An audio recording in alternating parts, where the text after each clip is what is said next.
Esperamos que entren los compañeros y arrancamos.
Profesor, ¿puedo hacer una pregunta?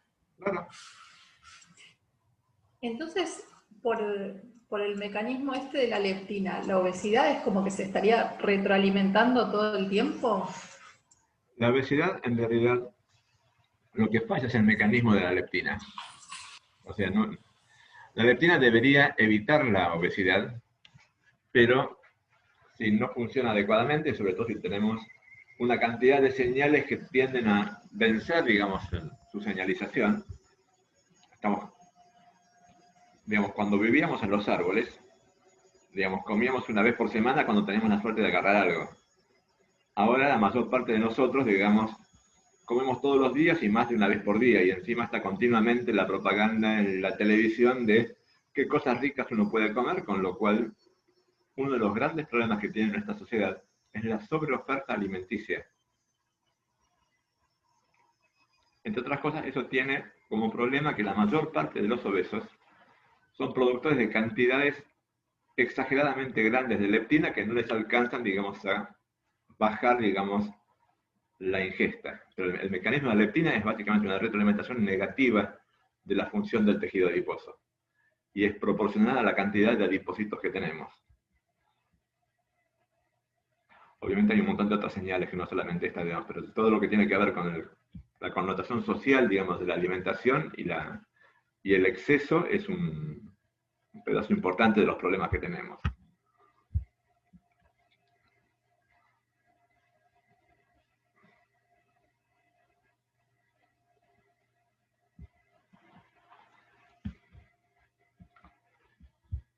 Bien.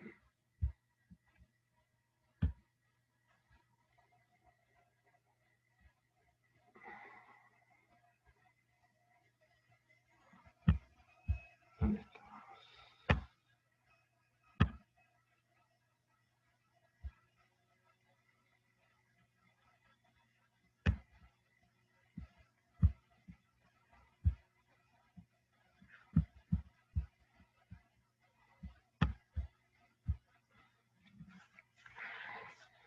¿Se ve la pantalla? Sí, sí, se ve. Bien.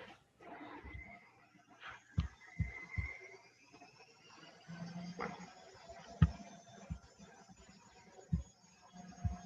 seguimos entonces.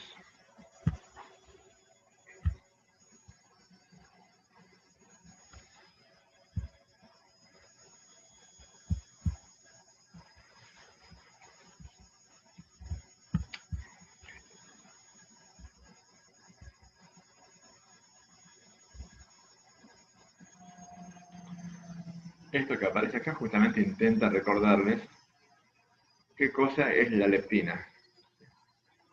En particular, lo que está puesto en el esquemita de arriba es en qué lugares actúa en el sistema nervioso. No tiene sentido que lo recuerden, pero creo que ven bastante claramente que actúa en un montón de estructuras. Uno importante en el hipotálamo, que es justamente donde se regula el apetito. ¿Sí? Por otro lado, actúa en un una estructura que se llama área tegmental ventral, que tiene que ver con lo que es la percepción placentera. ¿Sí?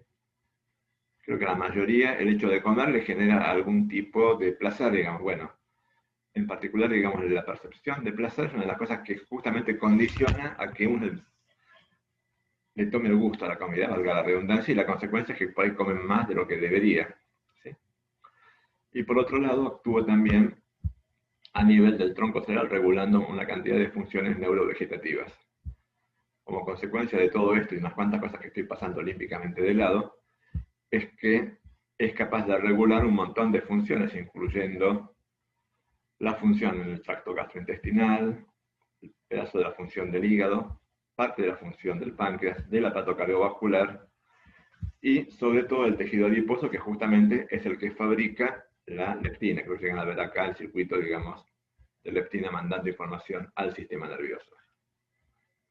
Sobre este esquema, perdón, que hay una chica que está entrando,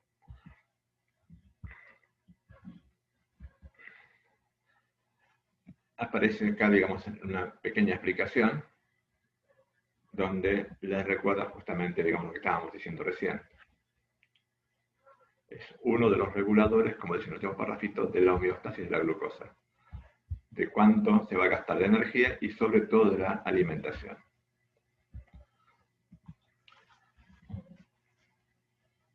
Sí, o sea, todo esto es la explicación de la figurita que les estaba mostrando recién.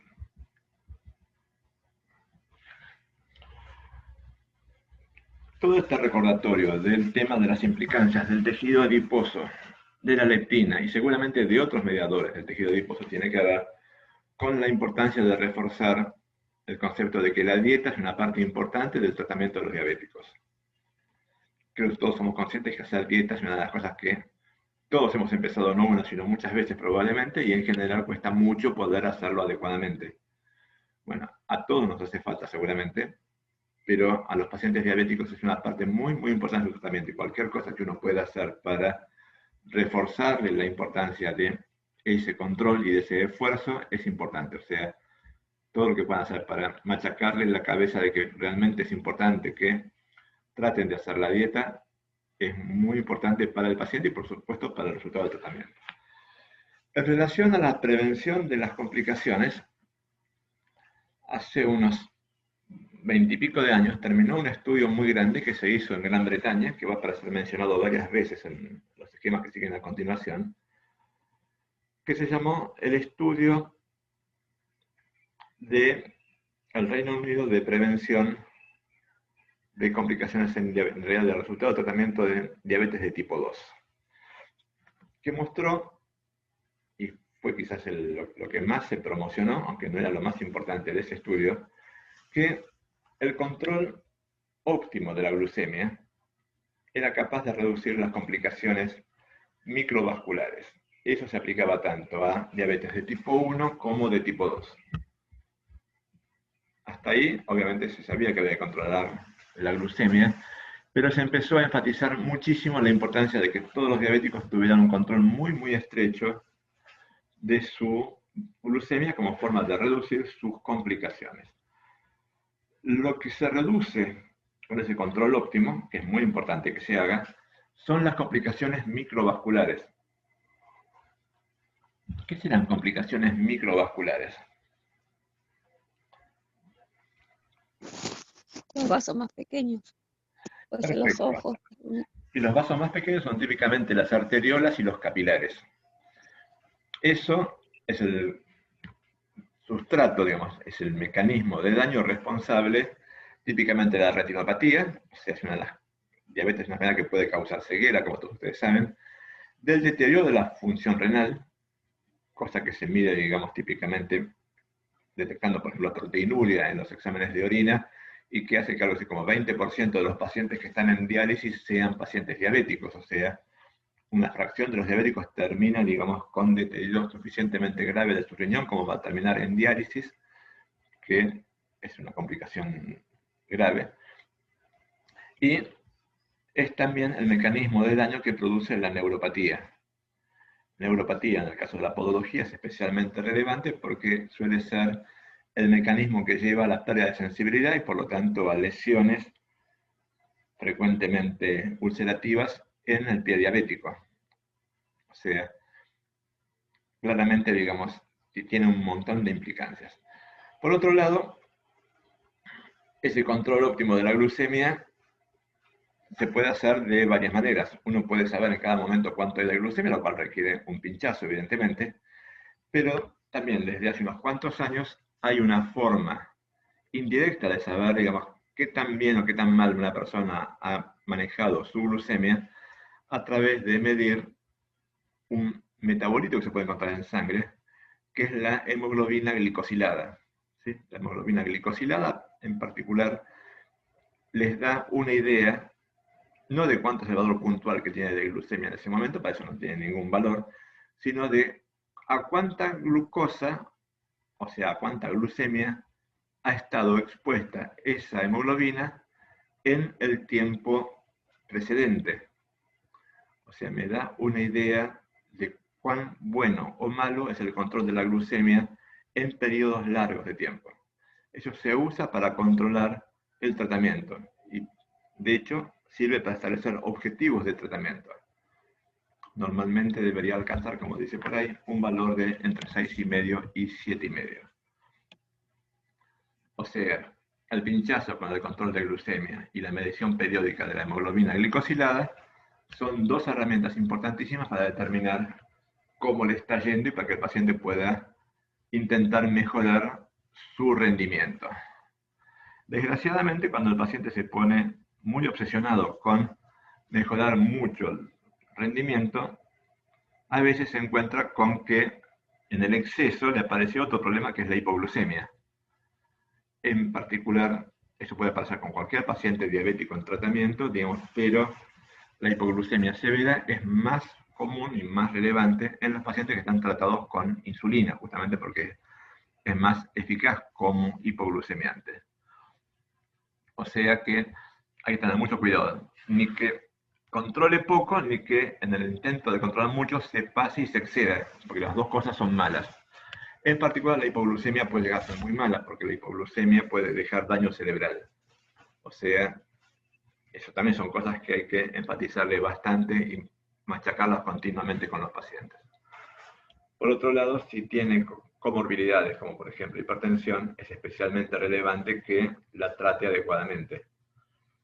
No hemos hablado de hipertensión como ustedes, pero creo que fácilmente me pueden creer que del total de los hipertensos en nuestro país, en encuestas hechas, digamos, en las sociedades de cardiología, aproximadamente un 20-25%, digamos, hace tratamiento, pero no tiene la respuesta adecuada, o sea, juega a hacer el tratamiento, pero realmente no lo está haciendo adecuadamente, y eso, digamos, es muy malo también.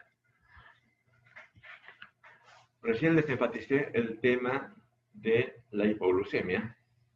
Normalmente, el principal problema que causa hipoglucemia es justamente la medicación.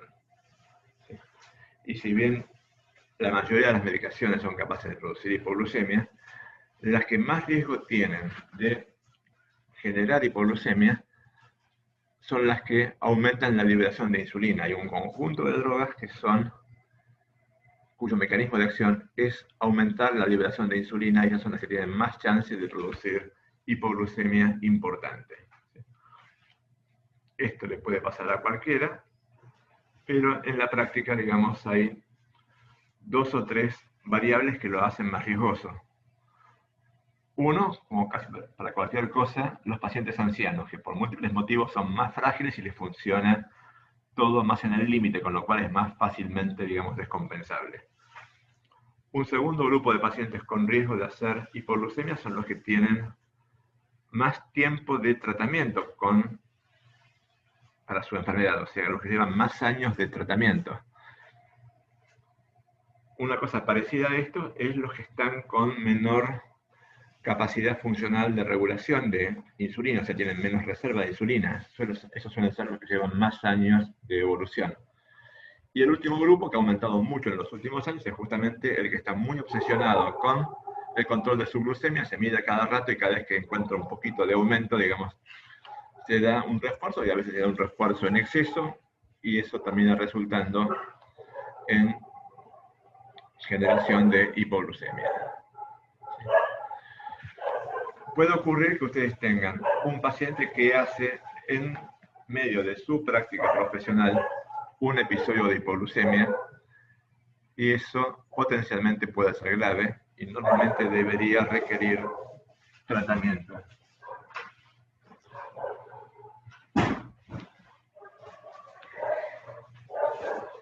Que es relativamente simple. Por ejemplo, administración en forma líquida o sólida, mejor si es líquido, de 10 a 20 gramos de glucosa. ¿Sí?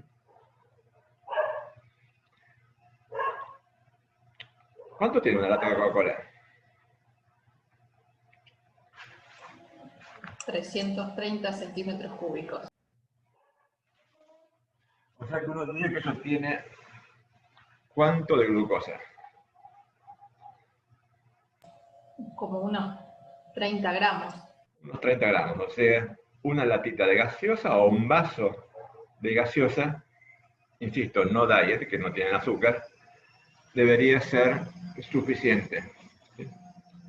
Hay otra cantidad de procedimientos, además muchos diabéticos llevan, digamos, alguna dosis de azúcar en el bolsillo, cosas por el estilo, digamos, pero en principio sería prudente que si tratan pacientes diabéticos, y es probable que sea la rutina y no la excepción, que siempre tengan alguna gaseosa disponible, sea para tomar ustedes, sea para eventualmente ofrecerle al paciente si hace una hipoglucemia.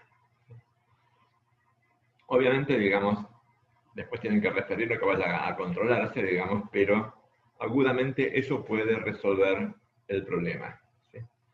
Y como dice en el segundo parrafito, eventualmente se puede repetir y eventualmente en algún momento pueden agregarle alguna cosa un poquito, digamos, más sólida, pero eventualmente, digamos, el tener, digamos, un vaso con alguna gaseosa es una medida prudente. Yo me voy a sentir con derecho a preguntarles cómo se trata la hipoglucemia, que les quede claro. Bien, estábamos entonces con eso.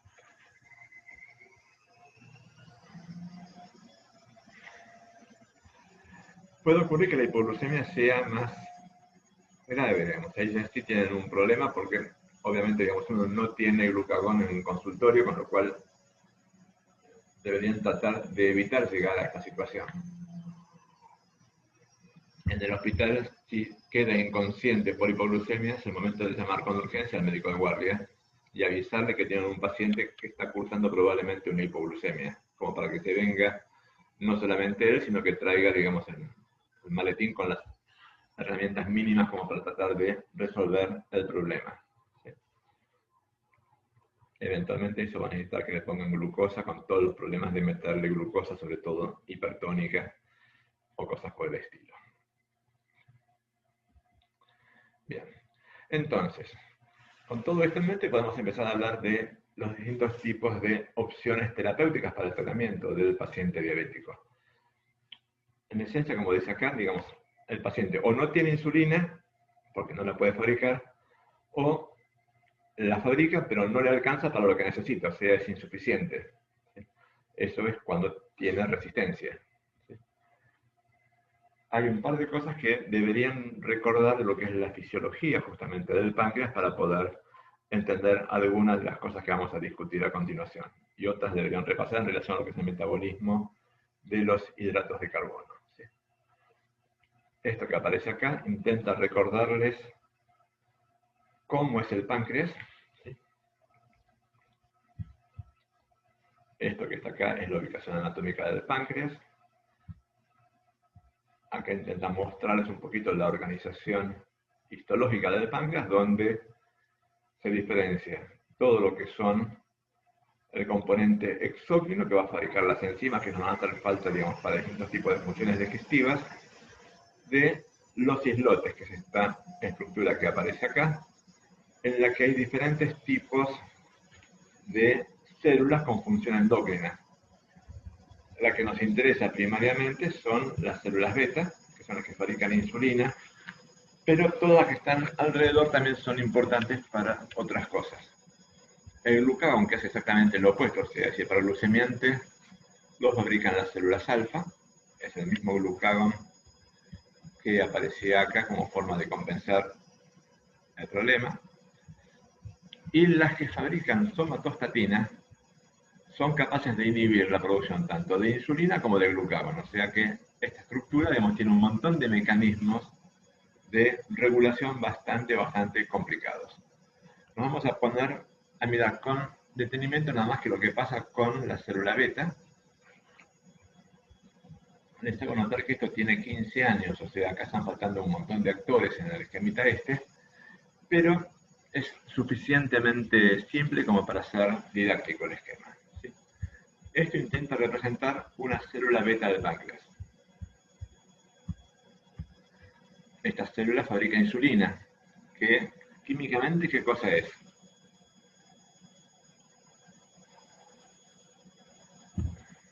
¿Una hormona? Es una hormona, que químicamente es ¿qué cosa?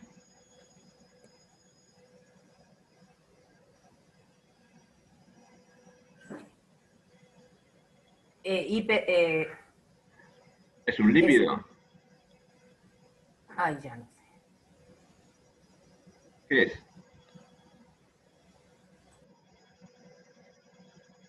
La insulina es una proteína.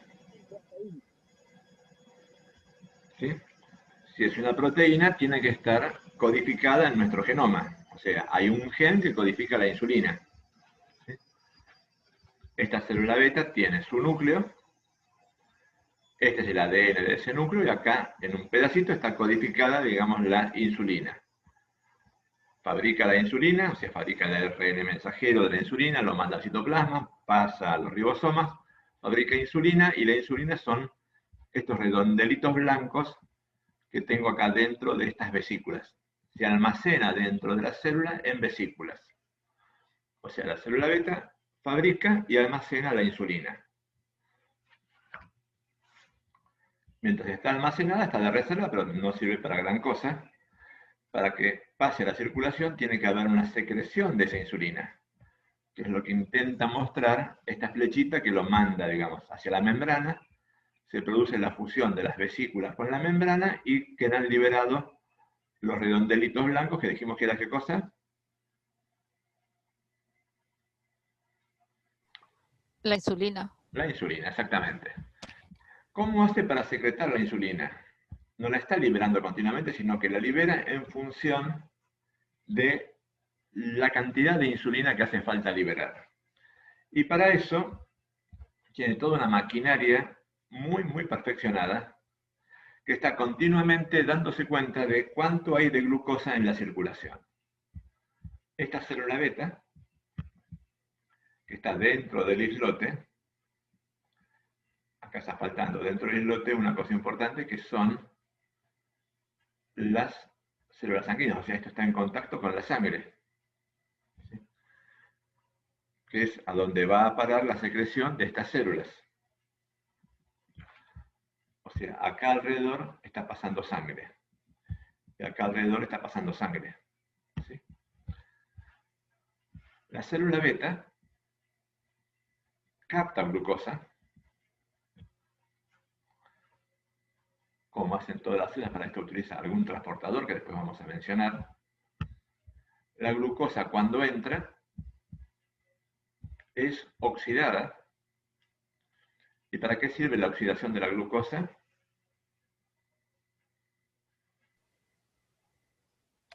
Y la libera y la desarma. Hace que el compuesto sea más simple. Para formar energía.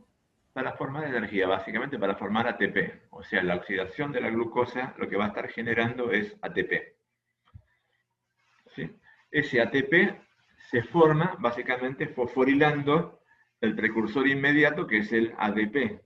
O sea, la célula tiene una cantidad de estos nucleótidos y lo que hace es tomar el ADP y lo gasta para formar ATP, fosforilándolo a través de la energía que está obteniendo de la oxidación de la glucosa. ¿Sí? Esto es una mitocondria, creo que lo llegan a ver. Conclusión: cada vez que está gastando la glucosa, está aumentando el ATP y bajando el ADP. O sea, tengo una señal que me está amplificando. En particular, la célula beta tiene una proteína que se da cuenta de cuánto ATP y cuánto ADP hay. Por eso está puesto acá, digamos, el cociente. Y el cociente va a aumentar mucho porque le estoy sacando el denominador y le estoy aumentando el numerador cada vez que genere una molécula de ATP. ¿Sí? Esa proteína es esto que aparece acá, que es un canal iónico. ¿Qué es un canal iónico?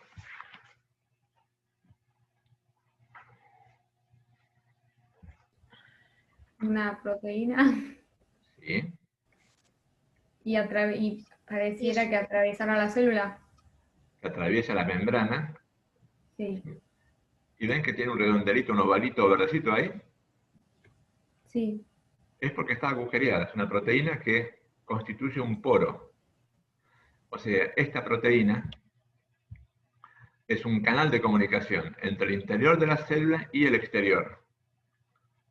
De acuerdo a si se comprime y lo cierra, no es que se comprime, no es contráctil, digamos, pero, o lo deja abierto, es que el elemento que es capaz de pasar por ese canal lo va a usar para moverse a través de él o no. Este en particular es un canal iónico de potasio, o sea, es un canal que permite el movimiento de potasio. ¿El potasio normalmente dónde se encuentra? ¿Adentro o afuera de la célula en mayor cantidad? Adentro. El potasio normalmente está muy concentrado dentro de las células y afuera hay poquito. O sea que si el canal está abierto, el potasio sale. ¿Sí? Cuando aumenta la cantidad de ATP, este canal que dijimos que lo que hace es reconocer esa cantidad de ATP en proporción al ADP, lo que hace es cerrarse. ¿Qué pasará si se cierra? Se acumula potasio. El potasio deja de salir y se acumula. Creo que llegan a ver que el potasio tiene puesta una carga. ¿Ven que hay un más? Sí, Ese más lo que me está indicando es que el potasio tiene una carga positiva. Si el potasio se acumula dentro de la célula, estoy aumentando las cargas positivas dentro de la célula. Normalmente el interior de la célula con respecto al medio extracelular debería ser ¿qué? ¿Positivo o negativo? Negativo. negativo. Debería ser negativo, con lo cual si estoy acumulando cargas positivas, le estoy generando un problema. Eso va a llevar a que esta célula se despolarice. Es lo que quiere representar el simbolito este que está acá. Ese cierre del canal con el aumento de cargas de potasio produce la despolarización de esta célula. Y eso va a llevar a una segunda consecuencia, que es este que está acá, que es otro canal. En este caso, en vez de ser un canal de potasio, es un canal de ¿qué cosa? De calcio. De calcio. Este es un canal que es sensible a la diferencia de potencial. Se abre cuando las células se despolarizan, o sea, es un canal de calcio voltaje dependiente. Si se abre este canal de calcio, el calcio que estaba afuera, ¿qué puede hacer? Entrar casualmente. Y el calcio es el que pone en funcionamiento toda esta maquinaria secretoria. ¿Se acuerdan que la maquinaria de secreción de las células es un conjunto de proteínas que son calcio dependientes? O sea, esta entrada de calcio es lo que va a llevar a la movilización de las vesículas que tienen la insulina a la membrana y a su liberación. O sea, en función de cuánta glucosa entró, es cuánta insulina va a estar liberando. ¿Sí? Si hay mucha glucosa, libera más insulina. Si hay poca glucosa, deja de liberar insulina. O sea, es un mecanismo que le permite ajustar la liberación de insulina a la cantidad de glucosa que está necesitando. Hasta ahí estamos más o menos. Yo dentro de unos pocos minutos tengo que empezar con una tesis, con lo cual les propongo que paremos acá. El viernes seguimos desde este punto. Si para la tarde no les mandé este PowerPoint, reclámenmelo porque por ahí, digamos, me pongas otra cosa y me voy a quedar colgado. ¿De acuerdo? Bueno, sí. Bien, chicas, que terminen bien la jornada. Nos estamos viendo. Gracias. Gracias, profesor. Buen día. Hasta luego. Gracias, buen día. Chao. Buen día, profesor. Adiós. Gracias. Chao, chao. Chao, chicas.